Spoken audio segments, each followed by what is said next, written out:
Assalamualaikum warahmatullahi wabarakatuh. Selamat pagi, salam sejahtera buat kita semua. Di samping saya Pulung Abiasa. Di samping saya ini sudah ada beliau. Dia salah satu pakar hukum tata negara, juga pengamat politik yang ada di Indonesia. Tema kali ini kita akan membahas yang namanya Omnibus Law, dan yang dimana yang sering digembar-gembarkan atau sering didemokan itu tentang Undang-Undang Cipta Kerjanya. Nah, mumpung ada beliau yang termasuk dosen saya serta guru saya di kampus, jadi kita akan mendengarkan langsung gimana penjelasan dari beliau tentang Omnibus Law, baru nanti kita menuju ke Undang-Undang Cipta Kerja. Selamat pagi Bapak Junaidi. Selamat pagi Mas Pulung Abiasa. Apa nih Pak? SMH. Oh, jangan disebutkan. Oh, jangan disebutkan. Tapi jangan sebut saya sebagai ahli gitu. Padahal saya biasa saja. Enggak. Kalau saya ada pokoknya ahlinya ahli nanti. Saya pokoknya ini mengikuti aspirasi rakyat aja. Oh ya gitu ya. Ya. Gimana nih Bapak mengenai Omnibus Law? Apa nih pandangan Bapak tentang Omnibus Law itu? Ya.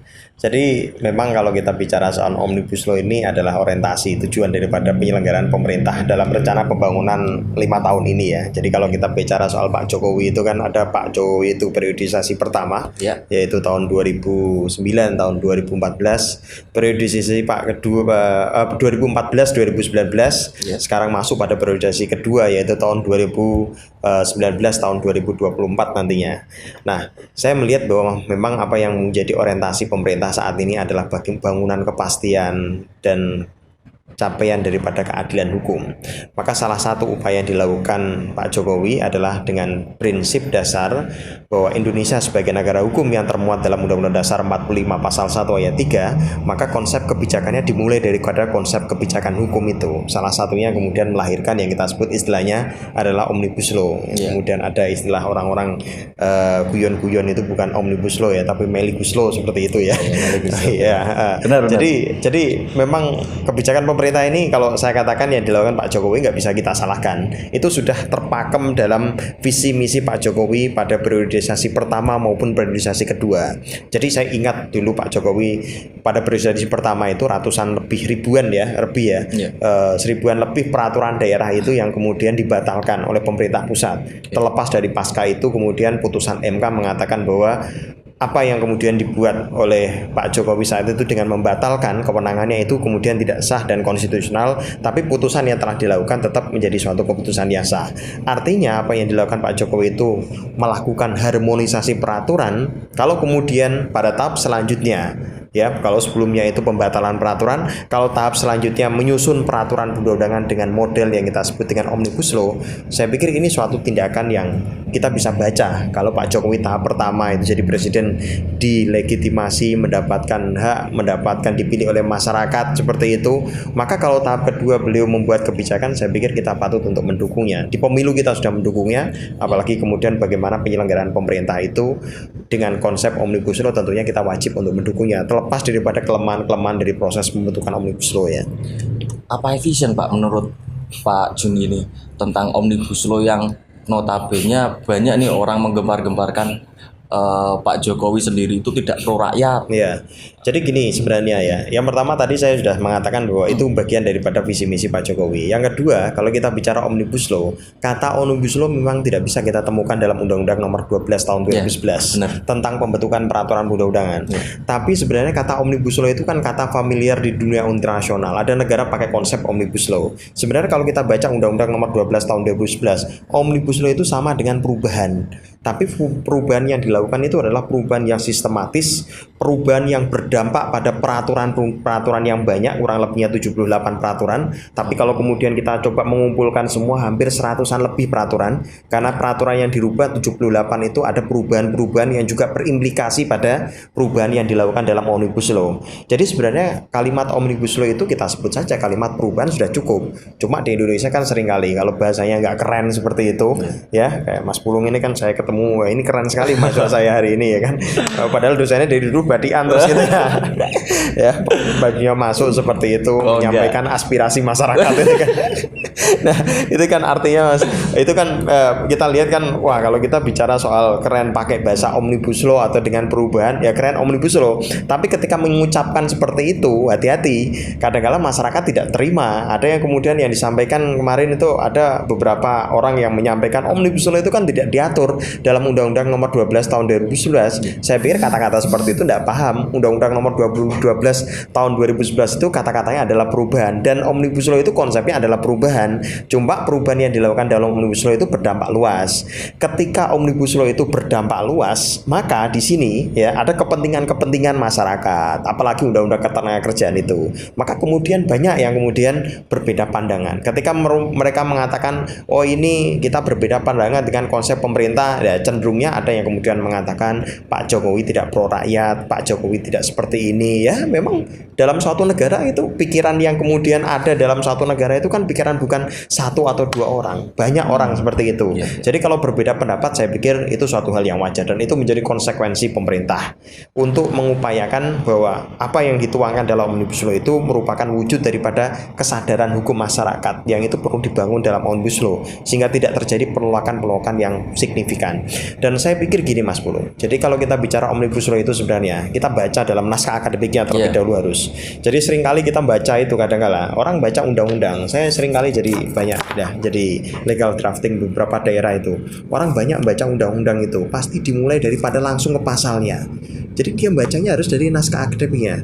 Kerangka kenapa kok omnibus law itu kemudian muncul. Jangan tiba-tiba membacanya pada undang-undang. Kalau membacanya undang-undang atau pasalnya, negara kita kan bukan negara undang-undang. Mas Pulung contohnya sarjana hukum gitu kan, bukan sarjana undang-undang seperti itu. Kalau kemudian membacanya pada undang-undang saja seperti itu pasti adalah filosofinya, sosiologisnya, yuridisnya itu nggak sampai di situ orang itu membacanya. Tapi kalau dimulai dari naskah akademiknya, apa sih latar belakang? Kenapa pemerintah membuat peraturan undang-undangan tersebut itu? Pasti akan nyambung nantinya. Kalaupun memang ada pasal-pasal yang tidak nyambung, itu berarti ada konsep politik hukum yang tidak sampai pada konsep kebijaksanaan negara. Kita bisa melakukan mekanisme judicial review. Jadi tidak kemudian masuk akal lah kalau kemudian saya katakan presiden saat ini tidak pro rakyat. Dan saya pikir kalau kemudian kita kritisi juga presiden-presiden sebelumnya bisa dikatakan tidak pro rakyat. Tapi perspektifnya kan kita harus perspektif, jangan hanya perspektif membaca secara liar seperti itu. Harusnya perspektif akademis terlebih dahulu. Membaca omnibus law ya, cipta lapangan kerja, harus membaca kajian akademiknya, harus membaca risalah rapatnya. Ya, terlepas nanti ada kelemahan-kelemahan, saya pikir tidak ada undang-undang yang baik di Republik Indonesia ini. Pasti ada kelemahan-kelemahannya. Oke, jadi begitu teman-teman. Beliau ini memang sangat luar biasa menurut saya. Jadi memang undang-undang itu dibuat kita harus melihat dari sisi sosiologis, geografi dan yuridisnya juga termasuk. Tapi tidak menutup kemungkinan memang Jokowi itu kita tidak bisa menyalahkan 100%. Tapi yang harus kita pertimbangkan ya Pak, dalam pembuatan undang-undang ini di DPR-nya. Sampai kemarin itu waktu di rapat paripurna ada yang namanya DPR itu tidak membaca rancangan undang-undangnya. Itu menurut saya memang di DPR itu ada beberapa komisi yang ada di pusat, entah itu komisi 1, 2, 3 sampai ke 12 kalau nggak salah ya Pak. Nah, di setiap komisi itu kita mau rapat paripurna nih, nggak mungkin kalau kita nggak dapat soft copy atau hard copy, kan nggak mungkin pertanyaan. Tapi pas prakteknya waktu sampai di live TV, kita harus rapat paripurna dan kita di sini mau mengesahkan sebuah undang-undang yang dimana undang-undang itu sudah dirangkup dalam satu wadah, termasuk undang-undang cipta kerja yang disebut juga omnibus law. Tapi kenapa nih Pak, kok sampai ada kata-kata DPR belum megang draft omnibus law ini Pak? Menurut Bapak apa Pak? Jadi gini, lembaga legislatif atau DPR itu adalah representasi daripada kepentingan rakyat. Jadi kalau saya lihat memang proses daripada omnibus law ini terlepas apakah fakta yang saya sampaikan atau benar atau tidak, memang banyak kesimpang siuran. Ada yang anggota legislatif mengatakan dia belum baca seperti itu, ada yang mengatakan dia kemudian tidak ikut dalam pembahasan dan lain sebagainya. Tapi terlepas itu semua, undang-undang ini sudah menjadi suatu hal yang produk yang sah dan berlaku. Saya berbicaranya gini ya, ada namanya kekuasaan eksekutif, legislatif, dan yudikatif yang teorinya Montesquieu itu disebut dengan teori trias politica. Dalam teori trias politica itu ada namanya separation of power atau pemisahan kekuasaan. Konsep pemisahan kekuasaan itu memberikan suatu legalitas bahwa lembaga-lembaga negara yang tergabung eksekutif, legislatif, dan yudikatif itu harus kemudian memiliki pemisahan kekuasaan. Tapi kalau kemudian saya katakan ya, yang patut untuk terpisah, tidak boleh ada hubungan apapun, saya tegaskan dalam hal ini adalah lembaga yudikatif. Yudikatif tidak boleh kompromi dengan lembaga eksekutif maupun legislatif. Itu kata Montesquieu.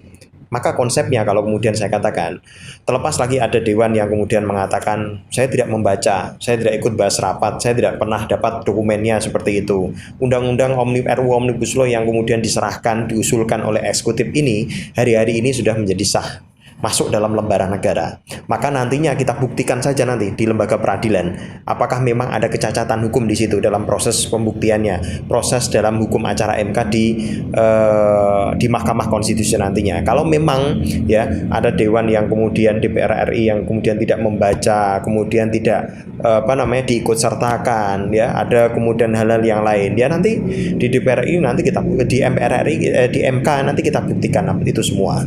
Jadi kalau kemudian saya mengatakan apakah itu benar atau tidak, mungkin yang bisa menjawab nanti di persidangan seperti itu. Sekarang ini banyak pemohon-pemohon yang telah mengajukan di MK.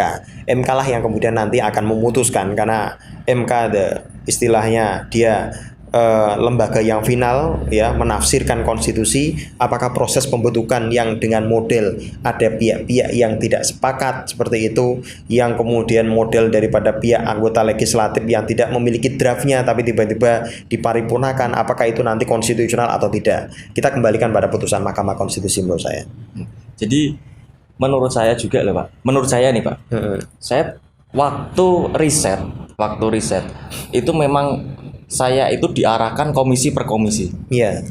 Tapi dengan notabene kita itu harus riset sesuai dengan apa yang sudah ditemakan kita atau apa yang sudah dijudulkan kita, maka kita diarahkan ke per komisi aja. Iya. Lah, menurut Bapak nih, menurut Bapak logikanya bener nggak sih kalau misalnya kan itu kan pembuatan undang-undang Cipta Kerja atau Omnibus Law itu hanya satu komisi, tapi yang lainnya kan belum tentu ikut rapat di komisinya.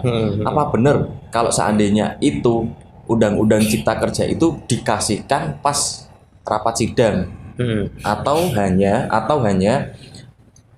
setelah pengesahan atau draft sebelum sidang itu sudah dikirimkan tapi tidak dibaca dengan DPR-nya, Pak. Ya. Menurut Bapak gimana, Pak? Saya memang nggak punya pengalaman secara teknis di DPR RI karena saya belum pernah jadi staf ahli DPR RI ya. Sebentar lagi. Sebentar lagi ya. Tapi kalau staf ahli di lembaga legislatif, contohnya DPRD, DPRD seperti itu saya sudah banyak di Jawa Tengah itu. Bahkan di Yogyakarta juga ada beberapa yang kemudian meminta saya untuk sebagai konsultan. Tapi yang jelas kalau saya katakan ini dalam proses pembahasannya, ini kan bukan hanya satu peraturan ya. Maka tentunya di situ proses mekanismenya tentunya bisa masuk ke dalam satu komisi. Tapi sebenarnya kalau saya logikakan ya, logika berpikir saya demikian. Undang-undang ini kan diusulkan oleh eksekutif presiden, masuk kepada DPR RI seperti itu. Di DPR RI itu pasti akan dimulai masuknya draftnya itu di balek badan legislasi. Ya, ketika masuk di balek nanti kemudian masuk diajukan, apakah itu diputuskan di komisi atau kemudian diputuskan di dalam perkomisi. Saya melihatnya memang kalau bicara soal keabsahan daripada Omnibus Law itu, karena materi muatannya itu banyak seperti itu, dan kemudian mencakup perubahan undang-undang yang berbeda-beda, maka harusnya masuknya di komisi per komisi. Logikanya. Benar. Tapi kalau kemudian memang dalam faktanya, saya perlu mendetailkan ya, apakah itu nantinya benar-benar di sana ya. Maka saya tadi bilang nanti kita uji aja di Mahkamah Konstitusi. Logikanya harus dibahasnya adalah bukan di satu komisi, tapi komisi per komisi yang dalam 78 undang-undang itu memuat bukan hanya persoalan masalah ketenagakerjaan saja, tapi juga perizinan, kepastian hukum dan lain-lain sebagainya. Dan tentunya harus tersebar dari berbagai macam komisi, akan menjadi efektif, efisien seperti itu. Nah, problemnya memang kalau kemudian apakah itu salah? Ya, tentunya saya tidak bisa mengatakan salah atau tidak, karena itu normanya itu yang memutuskan adalah MK nanti. Tapi kalau kemudian saya bicara soal apakah selaras, ada dua asas dalam pembentukan undang-undang di Undang-Undang Nomor 12 Tahun 2011, yaitu asas materi muatan dan yang kedua adalah asas pembentukan. Asas pembentukan itu menjadikan bahwa ada namanya keterbukaan dan lain-lain sebagainya. Maka kalau kemudian hanya diberikan kepada satu komisi, ya itu akan bertentangan dengan prinsip dasar yaitu asas pembentukan, ya bukan asas materi muatan. Tapi kalau kemudian yang banyak diperdebatkan orang saat ini kan, ini tidak pro, pasal ini tidak pro seperti itu kita bicara soal asas materi muatan. Tapi kalau kemudian alih-alih soal kemarin ya, ada pasal yang keliru seperti itu, ya pasal 5 itu ayat 1 itu saya pikir memang ini kelemahan dari Setnek, Sekretariat Negara. Ada proses autentifikasi sebenarnya. Jadi draft setelah diparipurnakan diserahkan kepada, kita sebut istilahnya lembaga kepresidenan, Setnek seperti itu. Setnek harus melakukan autentifikasi atau kemudian penyesuaian kata huruf seperti itu. Jika kemudian ketika dalam proses penyesuaian itu masih ada kata yang kemudian keliru, saya pikir Setnek harus ditegur oleh presiden. Itu bisa kerja enggak seperti itu? Kalau enggak bisa kerja, Mas Pulung ini paling tidak kan siap jadi anggota Setnek seperti itu ya. Tapi jadi stafnya dulu ya. Stafnya dulu. Jadi pembantunya dulu. Iya, pembantunya dulu. Jadi pembantunya nanti naik-naik. Naik terus.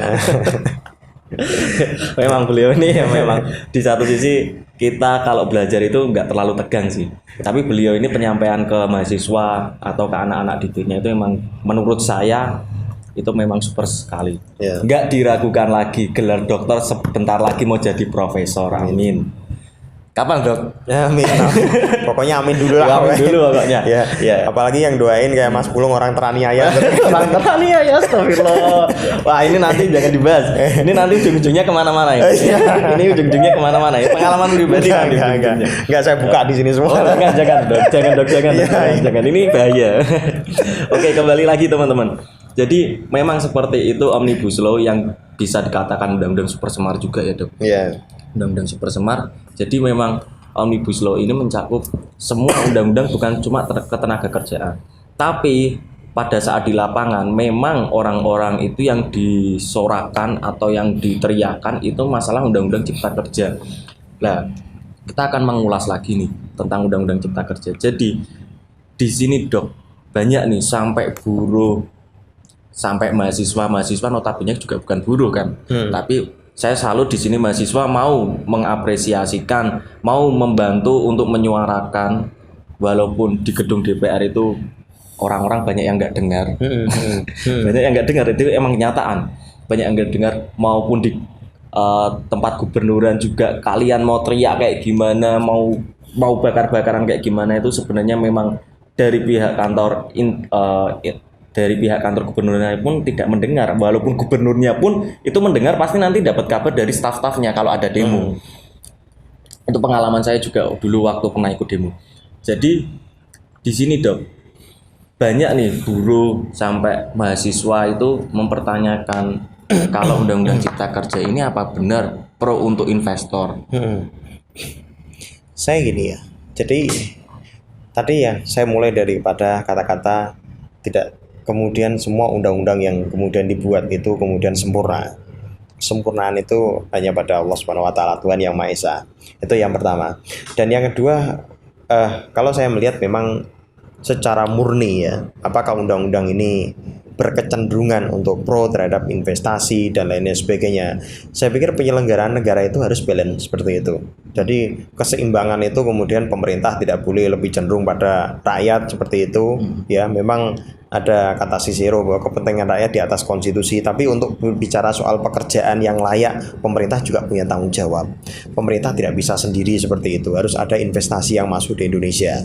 Akan tetapi memang yang dilakukan oleh rekan-rekan mahasiswa kemarin, saya pikir mereka melakukan hal yang sah dan konstitusional ya. Akan tetapi tentunya tidak dapat saya katakan secara murni ya, kesimpulannya bahwa pemerintah tidak pro terhadap kepentingan rakyat. Bahkan kalau saya membaca naskah akademinya itu ada beberapa item ya yang kemudian menjadi landasan berpikir ya, bahwa pemerintah itu dengan melahirkan kepentingan diantaranya adalah Omnibus Law itu supaya untuk mempercepat ya proses pembangunan, mempercepat investasi di daerah. Bagaimana mungkin kita mempercepat investasi, mempersiapkan lapangan pekerjaan yang layak bagi masyarakat, tapi ternyata proses kita bicara soal regulasi di situ sangat menghambat sekali. Ya, bagaimana contohnya seorang investor asing mau bikin perusahaan besar di Indonesia, menampung contohnya 7.000 karyawan di Indonesia. Ketika 7.000 karyawan itu mau dibangun perusahaan, proses perizinannya lama sekali, berbelit-belit, harus lewat ini, lewat itu, seperti itu. Maka cara satu-satunya apa? Yaitu mempermudah akses daripada investor itu untuk masuk di Indonesia. Ya, sehingga kemudian ya peraturan yang dibuat tersebut tentunya akan mengakomodasi kepentingan dan tanggung jawab negara untuk menciptakan pekerjaan layak bagi setiap warga negaranya. Tapi kemudian menjadi persoalan kadang-kala memang apa yang diinginkan oleh pemerintah itu ada masyarakat yang mungkin tidak memahaminya secara detail seperti itu. Saya pikir ini suatu hal yang wajar kita di negara yang berdemokrasi seperti itu. Pemerintah harus komunikatif.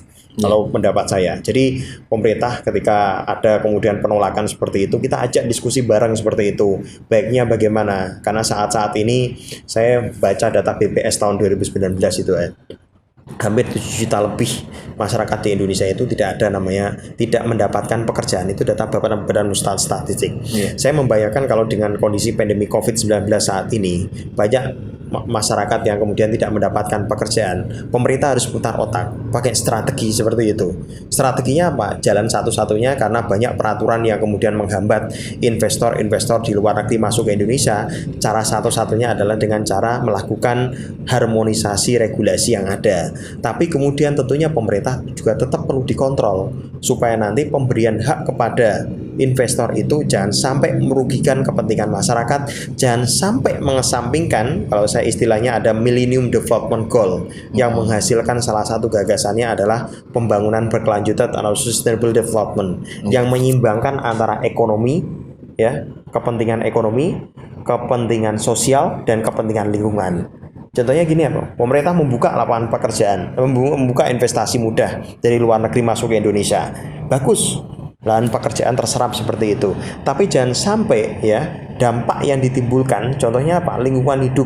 Ya, itu kemudian saya pikir terabaikan, itu tidak layak untuk bisa dilakukan. Maka pemerintah kontrol itu penting. Tapi kalau saya sarannya kontrol kepada pemerintah harus kita sepakati dengan jalur-jalur yang konstitusional. Itu Mas. Ya, jadi memang kita harus cerdas dalam mengelola informasi. Jadi jangan mudah terprovokasi juga, yang dimana orang-orang awam ini atau orang yang notabene SDM-nya kurang itu mudah ya dok, mudah sekali untuk terprovokasi, akhirnya mengikuti demo yang tidak tahu alurnya. Sampai terakhir itu saya dapat info banyak pendemo yang pada di saat apa yang kamu inginkan dari demo, substansinya apa, itu banyak yang nggak bisa jawab juga. Sampai akhirnya polisi ini bingung. Takutnya ini pendemo karena terprovokasi yang tidak tahu substansi mau didemokan itu apa, sehingga orang-orang itu ikut-ikutan. Nah, dari ikut-ikutan itu banyak yang ditumpang tindih dengan kepentingan politik juga. Jadi demo itu nanti jadi tidak sehat lagi. Nanti bisa ada namanya musuh dalam selimut katanya kalau anak-anak. Musuh dalam selimut sampai akhirnya bakar-bakar. Yang nggak penting sampai jebol pagar gubernuran itu menurut saya nggak penting. Lebih pentingnya kita temui aja, kita duduk bersama, kita diskusi bersama, lalu kita obrolkan apa nih yang jadi aspirasi masyarakat, biar nanti pemerintah daerah itu akan mengajukan ke pemerintah pusat. Ya. Jadi memang kita sebagai masyarakat juga tidak punya peluang banyak ya dok untuk mengubah undang-undang itu. Memang tidak ada peluang banyak, hanya penguasa atau pemerintah terutamanya DPR yang bisa untuk mengubah namanya undang-undang itu. Jadi kita sebagai masyarakat tolong, teman-teman saya semua tolong, kita harus berpikir cerdik, kita jangan mudah terprovokasi. Saya minta tolong, dengan sekarang ini masih ada namanya besok 8 November ini juga ada mau demo lanjutan. Tolong apa itu substansi yang mau didemokan, tolong kalian pelajari kalau memang kalian mau ikut demo. Jangan cuma asal ikut-ikutan terus nanti ujung-ujungnya waktu ketangkap polisi baru kalian nggak tahu apa nih yang mau didemokan. Mekanisme bisa di MK. Oh Jadi iya. silakan rekan-rekan mahasiswa barangkali seperti itu ya. Iya. Kita saat ini kan banyak undang-undang yang seringkali didemo seperti itu. Kalau kemudian soal demo, saya pikir ya Mas Pulung, saya dulu juga pernah jadi demonstran seperti itu kan. Tapi paling tidak kalau soal demo gampang seperti itu. Tapi bagaimana kerangka berpikir yang konstitusional harus kita jalankan. Contohnya adalah judicial review di MK. Yeah. MK itu kan the sole interpreted constitution, the final interpreted constitution ya. Artinya MK itu diberikan kewenangan sebagaimana ada dalam Undang-Undang Dasar 45 pasal 24 ayat huruf C itu, dia berwenang ayat 1 itu berwenang menguji undang-undang terhadap undang-undang dasar. Mekanisme itu bisa dilakukan oleh masyarakat ya. Tapi yang jelas tentunya sebenarnya apakah hanya MK seperti itu saja ya. Sebenarnya kita banyak, contohnya dalam pemilu seperti itu. Masyarakat itu kan harus memilih ya wakil-wakilnya secara cerdas ya. Jangan sampai kemudian sudah mereka menjadi kemudian kita demo terus-terusan. Pemilu itu menjadi sangat penting, menjadi barometer bagaimana penyelenggaraan pemerintahan. Kalau kita tidak sepakat dengan seorang seperti itu ya dimulai aja dalam proses pemilu ya, kita pilih calon-calon yang akuntabel. Ya. Kemudian di sisi lain ya kalau kita demo-demo terus itu ya pemerintah nanti bingung mau ngerjain apa seperti itu. Ya contohnya Mas Pulung ya hidup ya kemudian disalah-salahin terus kan bingung juga mau ngapain seperti itu. Lebih baik malah tidur aja terus, tapi tidur kan nggak bisa berkembang. Ya kemudian satu sisi juga lain saya agak juga kecewa dulu ada RUU KUHP yang kemudian tidak jadi disahkan. Di Indonesia itu di Belanda itu RUU KUHP kita itu sudah dimasukkan oleh pemerintah Hindia Belanda di museum. Tapi di Indonesia itu masih kita pakai. Tapi ketika pemerintah itu memformulasikan RUU KUHP, itu banyak terjadi penolakan sampai kemudian tidak disahkan. Saya kasihkan yang namanya pendiri-pendiri bangsa kita yang kemudian punya gagasan nasionalisme hukum di Indonesia itu, yang merupakan transformasi nilai-nilai masyarakat itu tidak diakomodasi dengan tepat dalam undang-undang, mau disahkan undang-undang tersebut malah kemudian ditolak, akhirnya tidak ada undang-undang itu. Kita harus berpikir secara rasional dalam menyelenggarakan negara itu. Saya pikir itu, Mas. Tadi beliau sempat menyinggung sedikit RUU KUHP, cuma tema kita bukan itu. Iya. Tapi nggak masalah. Nanti kalau teman-teman misalnya request mau membahas tentang RUU KUHP, saya akan berbincang-bincang lagi dengan beliau. Cuma lain waktu. Karena beliau ini orang penting juga. Jadi emang susah untuk nemuin kita. Saya janjinya itu dari jam berapa gitu loh. Iya. Ketemunya baru sekarang. Gitu. Ya memang kalau orang penting itu susah gitu, melebihi DPR, presiden itu susah. Enggak, Mas. Saya nganggur. Oh iya, beliau ini juga kaprodi di salah satu universitas di kota Semarang, yaitu di Universitas Semarang, bukan negeri tapi swasta. Tapi notabene orang kuliah itu yang penting kita bisa mengaplikasikan Iya, itu. betul. Bukan berarti terus negeri, wah negeri itu langsung enggak. Yang penting kita setelah lulus kuliah itu mau apa, terus bisa mengaplikasikan atau enggak. Jadi tolong jangan berpikiran setelah lulus kerja. Ada kata-kata tambahan, Mas. Apa? Jadi skripsi, tesis, disertasi yang baik itu adalah yang selesai. Satu yang selesai, ya kan. ya, benar, Kalau nggak benar. selesai Ya, itu nggak baik gitu ya. Nggak dapat sarjana. Terus kemudian lulusan yang baik itu, lulusan yang baik adalah lulusan yang bisa rahmatan lil alamin. Seperti itu ya. Jadi kalau tidak memberi rahmat bagi seluruh alam, manfaat bagi alam, memberikan kontribusi nusa bangsa itu kemudian tidak bermanfaat. Mau kuliah di luar negeri, mau kuliah di Harvard University, saya pikir silahkan saja. Tapi barangkali mau kuliah di USM kemudian punya kontribusi besar seperti itu, mau di kampus swasta atau mau kampus pelosok-pelosok, tapi kemudian punya kontribusi besar, itu lebih bagus dibandingkan kalau kemudian kita kuliah yang kita anggap munafik tapi tidak bisa kontribusi. Itu logikanya sama kayak tadi ya. Skripsi, tesis, disertasi yang baik itu adalah yang selesai. Itu Mas Bulung ya. Karena saya sering dioyak-oyak sama beliau waktu tesis. Mas kapan? Mas kapan? Waduh, emang pusing. Oke, jadi itu teman-teman sedikit wawancara kita dengan beliau ini. Beliau Dr. Junaidi SH MIH ya, Dok. SHMH. Oh, SHMH. SHIMH. SHIMH. Jadi salah satunya dosen saya ini juga pernah hampir sering mengikuti sidang di MK. Jadi kalau mau pakai jasanya monggo silakan. Jadi kita tidak diragukan lagi masalah ilmu. Jasa diskusi. Jasa diskusi bisa, jasa mau langsung ke persidangan juga bisa. karena beliau ini termasuk guru saya pokoknya lah, yang the best pokoknya. Oke, sekian dari wawancara kali ini. Billahi taufik wal hidayah. Wassalamualaikum warahmatullahi wabarakatuh. Waalaikumsalam warahmatullahi wabarakatuh.